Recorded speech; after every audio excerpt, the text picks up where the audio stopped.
Ancien visage incontournable de France Télévisions, Laurent Ruquier avait recruté Léa Salamé en provenance d'ITélé dans On n'est pas couché.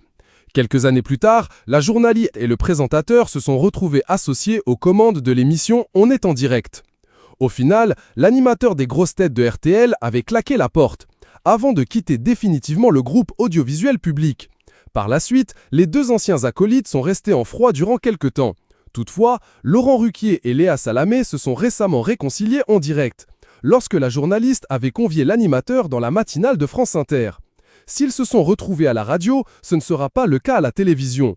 En effet, l'ancien présentateur dont a tout essayé ne compte pas participer au talk-show de son ancienne chroniqueuse sur France 2.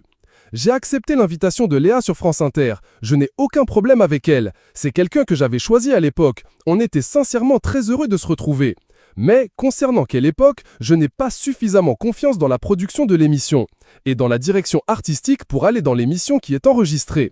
Elle aurait été tournée en direct, j'y serais allé, a notamment expliqué Laurent Ruquier dans une interview accordée au Figaro. Je ne regarde pas l'émission, mais je vois des extraits et des buzz sur les réseaux sociaux. Et le fait que l'émission fasse le buzz montre qu'elle marche. C'est un peu le souhait qu'avait Delphine Ernotte pour le samedi soir, dans la prolongation de ce que j'ai pu faire pendant 17 ans. Et Thierry Ardisson, avant moi, a également souligné le présentateur concernant quelle époque.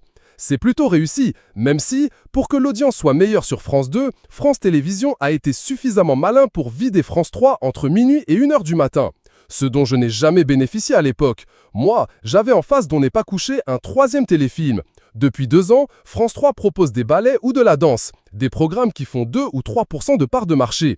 Ça aide à faire de l'audience sur France 2 le samedi soir, a finalement conclu Laurent Ruquier. Pour mémoire, l'animateur sera l'une des figures emblématiques la nouvelle chaîne T18, dont il assurera lui-même le lancement sur la TNT le vendredi 6 juin 2025. Laurent Ruquier présentera une nouvelle émission hebdomadaire consacrée à la culture. Programmé chaque samedi à 20h, ce nouveau rendez-vous sera ensuite rediffusé le soir même à partir de 23h. Laurent Ruquier et Léa Salamé devraient donc partiellement se retrouver face à face dans un avenir proche.